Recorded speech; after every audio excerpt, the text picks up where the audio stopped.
नमस्कार जय जगन्नाथ दर्शक बंधु शुभ सकाळ आपण मानक आम चैनल को स्वागत जनाछु। आज मु आपण पई ओडिशा तथा देश विदेशर 25 टी बछा बछा गुरुत्वपूर्ण खबर नै करे आसीछि।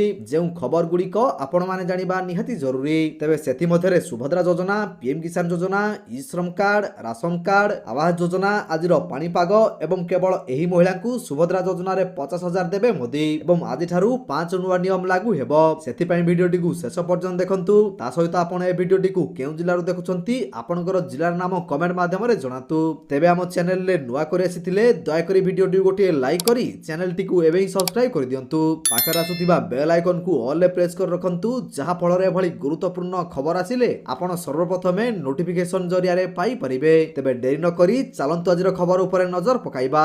आजिर प्रथम खबर एलपीजी ठारू नै फेक कॉल जाए सेप्टेम्बर रे परिवर्तन हेबो एही सब नियम समस्तक पकेट उपरे पड़िबो प्रभाव। आउ दिन केइटा परे शेष हेबो अगस्त मास आरंभ हेबो सेप्टेम्बर मास।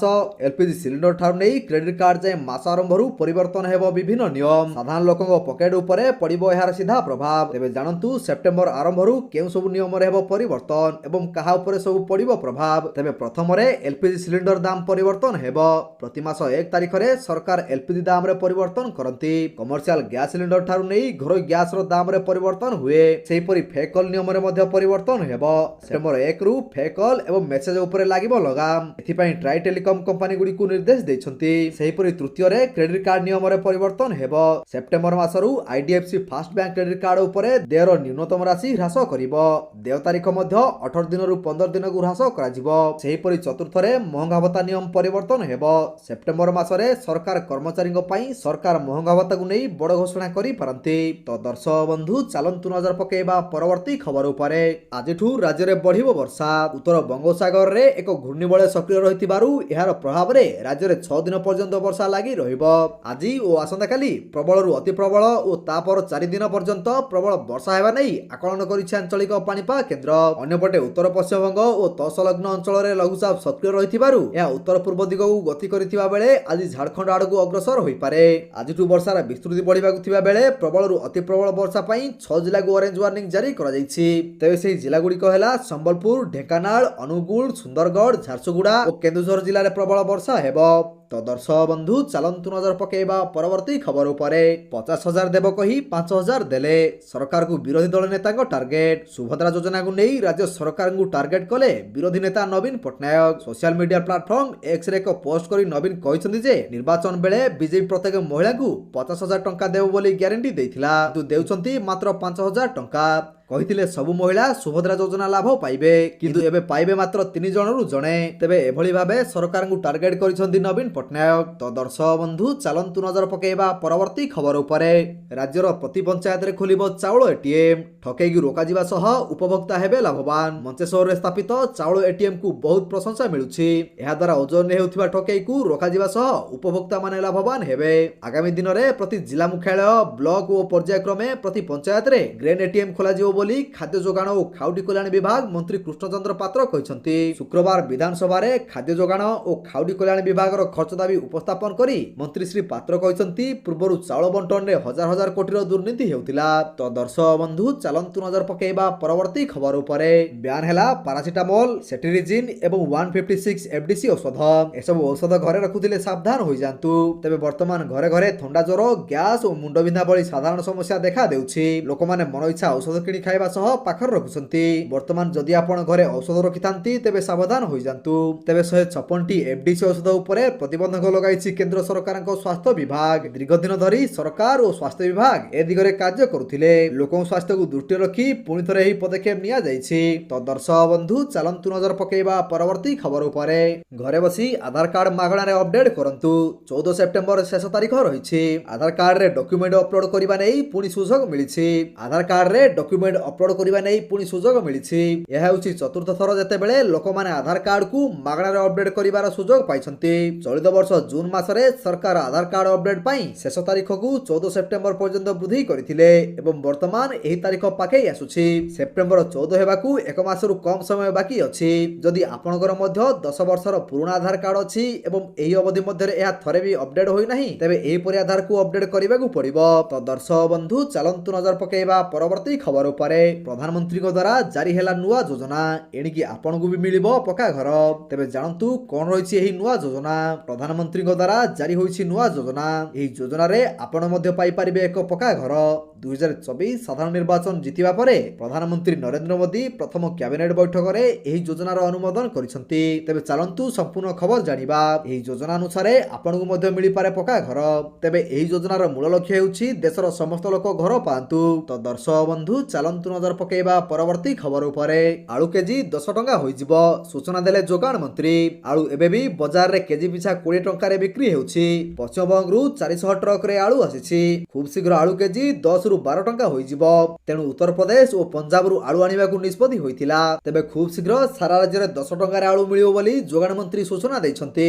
ତ ଦର୍ଶକ ବନ୍ଧୁ, ଚାଲନ୍ତୁ ନଜର ପକାଇବା ପରବର୍ତ୍ତୀ ଖବର ଉପରେ। ଫାଷ୍ଟ୍ୟାଗକୁ ନେଇ ନୂଆ ନିୟମ ଜାରି କଲା ଆରବିଆଇ। ଏଣିକି ୟୁଜର୍ସଙ୍କୁ ବାରମ୍ବାର ଫାଷ୍ଟ୍ୟାଗ ରିଚାର୍ଜ କରିବାକୁ ପଡ଼ିବନି।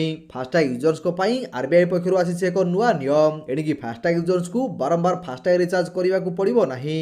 ଏହି ନୂଆ ନିୟମ ଅନୁସାରେ କିଛି ସେବା ଯେପରିକି ଫାଷ୍ଟ୍ୟାଗ ଓ ନ୍ୟାସନାଲ କମର୍ସ ମୋବିଲିଟି କାର୍ଡର ଅଟୋ ରିପ୍ଲେନିଶମେଣ୍ଟର କୌଣସି ପ୍ରି ଡେବିଟ୍ ନୋଟିଫିକେସନ ଜାରି ହେବ ନାହିଁ। ତ ଦର୍ଶକ ବନ୍ଧୁ, ଚାଲନ୍ତୁ ନଜର ପକାଇବା ପରବର୍ତ୍ତୀ ଖବର ଉପରେ।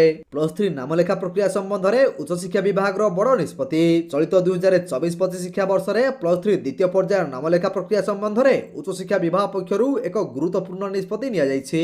ପ୍ରଥମ ପର୍ଯ୍ୟାୟରେ ଅଂଶଗ୍ରହଣ କରି +3 ପାଠ୍ୟକ୍ରମରେ ନାମ ଲେଖାଇ ସାରିଥିବା ଛାତ୍ରଛାତ୍ରୀମାନେ ମଧ୍ୟ ଦ୍ୱିତୀୟ ପର୍ଯ୍ୟାୟ ଆଡମିସନ ପ୍ରକ୍ରିୟାରେ ଅଂଶଗ୍ରହଣ କରିପାରିବେ ବୋଲି ଶନିବାର ଉଚ୍ଚଶିକ୍ଷା ମନ୍ତ୍ରୀ ସୂର୍ଯ୍ୟବଂଶୀ ସୁରଜ ପ୍ରେସ୍ ବାର୍ତ୍ତା ମାଧ୍ୟମରେ ସୂଚନା ଦେଇଛନ୍ତି। ମନ୍ତ୍ରୀ କହିଛନ୍ତି ଯେ +3 ଦ୍ୱିତୀୟ ପର୍ଯ୍ୟାୟ ନାମଲେଖା ଗତ ଅଗଷ୍ଟ ମାସ 12 ତାରିଖରୁ ଆରମ୍ଭ ହୋଇଛି ଏବଂ ଏହି ପ୍ରକ୍ରିୟା ଆସନ୍ତା ଅଗଷ୍ଟ 26 ତାରିଖ ପର୍ଯ୍ୟନ୍ତ ଚାଲିବ।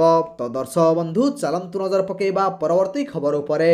11 ଲକ୍ଷ ଲକ୍ଷପତି ଦିଦିଙ୍କୁ ପ୍ରମାଣପତ୍ର ଦେବେ ପିଏମ ମୋଦି। ଓଡ଼ିଶାର 97,200 ମହିଳା ସାମିଲ। ପ୍ରଧାନମନ୍ତ୍ରୀ ନରେନ୍ଦ୍ର ମୋଦି ଦେଶର 11 ଲକ୍ଷ ଲକ୍ଷପତି ଦିଦିଙ୍କୁ 25 ତାରିଖରେ ପ୍ରମାଣପତ୍ର ଦେବେ।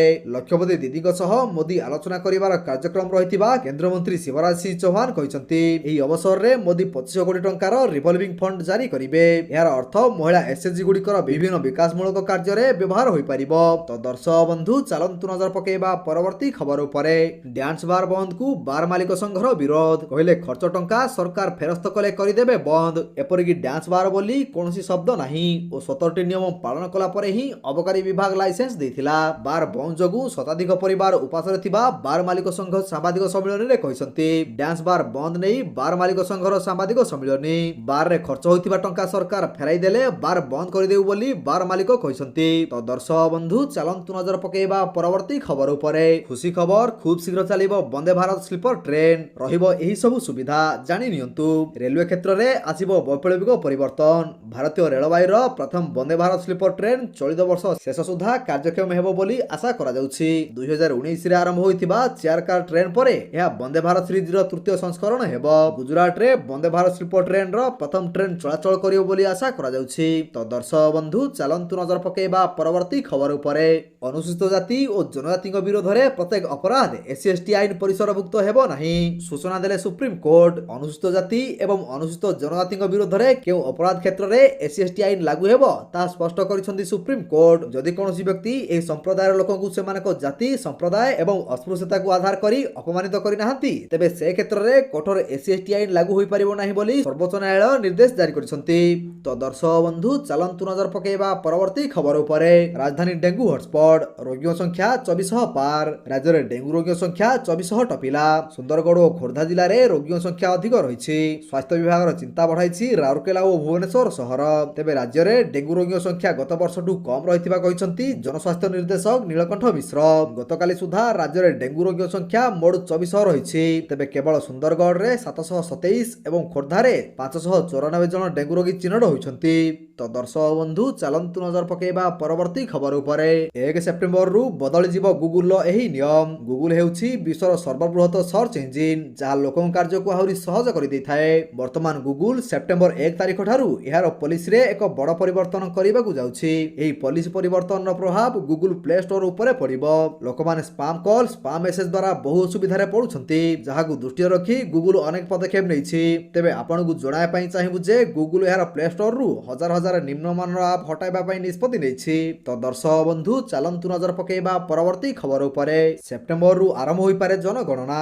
ଭାରତର ବହୁ ବିଳମ୍ବିତ ଜନଗଣନା ଆସନ୍ତା ସେପ୍ଟେମ୍ବରରୁ ଆରମ୍ଭ ହୋଇପାରେ। ସରକାରୀ ସୂତ୍ରରୁ ଉଦ୍ଧାର କରି ଏକ ଅନ୍ତର୍ଜାତୀୟ ଗଣମାଧ୍ୟମ ଏହା ପ୍ରକାଶ କରିଛି। ଜନଗଣନା ପ୍ରତି 10 ବର୍ଷରେ ଥରେ ଅନୁଷ୍ଠିତ ହୋଇଥାଏ। 2021ରେ ଶେଷ ହେବାକୁ ଥିବା ଜନଗଣନା କୋଭିଡ ମହାମାରୀ ପାଇଁ ବିଳମ୍ବିତ ହୋଇଥିଲା। ଏଥିସହିତ ପ୍ରଯୁକ୍ତିଗତ ଓ ଲଜିଷ୍ଟିକାଲ ପ୍ରତିବନ୍ଧକ ଜନଗଣନାକୁ ଅଧିକ ବିଳମ୍ବିତ କରିଥିଲା। ଆସନ୍ତା ମାସରୁ ଜନଗଣନା ଆରମ୍ଭ ହେଲେ ଏହା ଶେଷ ହେବାକୁ 18 ମାସ ଲାଗିପାରେ ବୋଲି ଆଶା କରାଯାଉଛି। ତ ଦର୍ଶକ ବନ୍ଧୁ ଚାଲନ୍ତୁ ନଜର ପକେଇବା ପରବର୍ତ୍ତୀ ଖବର ଉପରେ। ପିପିଲିରେ କୁକୁଡ଼ାଙ୍କୁ ବାର୍ଡ ଫ୍ଲୁ ଅଭିଯୋଗ। 47ଟି ଫାର୍ମରୁ ମରାଯିବ 20,000ରୁ ଅଧିକ କୁକୁଡ଼ା। ପିପିଲିରେ କୁକୁଡ଼ାଙ୍କୁ ବାର୍ଡ ଫ୍ଲୁ ଅଭିଯୋଗ ହୋଇଛି। ପିପିଲି ପ୍ରାଣୀ ଚିକିତ୍ସା ଅଧିକାରୀଙ୍କ ସମେତ 13 ଜଣିଆ ଡାକ୍ତର ଟିମ୍ର ତଦନ୍ତ ଆରମ୍ଭ। ତଦନ୍ତ ପାଇଁ ପୁରୀ ଜିଲ୍ଲାପାଳଙ୍କ ନିର୍ଦ୍ଦେଶ। ତଦନ୍ତକାରୀ ଟିମ୍ ପିପିଲିର 47ଟି କୁକୁଡ଼ା ଫାର୍ମରୁ ପାଖାପାଖି 20,000ରୁ ଅଧିକ କୁକୁଡ଼ା ମରାଯିବା ନେଇ ଦେଲେ ସୂଚନା। ପୂର୍ବରୁ ହଜାର ହଜାର ସଂଖ୍ୟାରେ କୁକୁଡ଼ା ମରାଯିବା ଫଳରେ ଚାଷୀମାନେ ରାସ୍ତା କଡ଼ରେ ଏଣେତେଣେ ମୃତ କୁକୁଡ଼ାଙ୍କୁ ଫୋପାଡ଼ି ଦେଇଥିବା ଜଣାପଡ଼ିଛି। ତ ଦର୍ଶକ ବନ୍ଧୁ ଚାଲନ୍ତୁ ନଜର ପକେଇବା ପରବର୍ତ୍ତୀ ଖବର ଉପରେ। ତ ଦର୍ଶକ ବନ୍ଧୁ ପ୍ରତ୍ୟେକ ଦିନ ଏପରି ସକାଳ ଏବଂ ସନ୍ଧ୍ୟାର ସବୁ ଗୁରୁତ୍ୱପୂର୍ଣ୍ଣ ଖବର ଗୁଡ଼ିକ ଦେଖିବା ପାଇଁ ଆମ ଚ୍ୟାନେଲକୁ ସବସ୍କ୍ରାଇବ୍ କରିଦିଅନ୍ତୁ, କାହିଁକିନା ପ୍ରତ୍ୟେକ ଦିନର ଏହିପରି ବଛା ବଛା ଖବର ଗୁଡ଼ିଏ ଆମେ ଆପଣମାନଙ୍କ ପାଇଁ ନେଇକରି ଆସୁଛୁ, ଯାହାର ଅପଡେଟ୍ ଆପଣମାନେ ଆମ ଚ୍ୟାନେଲ ମାଧ୍ୟମରେ ପାଇପାରିବେ। ତେଣୁ ଚ୍ୟାନେଲକୁ ସବସ୍କ୍ରାଇବ୍ କରି ବେଲ୍ ଆଇକନକୁ ଅଲ୍ ପ୍ରେସ୍ କରିବା ପାଇଁ ଜମାରୁ ଭୁଲନ୍ତୁ ନାହିଁ। ଭିଡ଼ିଓଟିକୁ ଶେଷ ପର୍ଯ୍ୟନ୍ତ ଦେଖିଥିବାରୁ ଆପଣଙ୍କୁ ବହୁତ ବହୁତ ଧନ୍ୟବାଦ। ଜୟ ଜଗନ୍ନାଥ।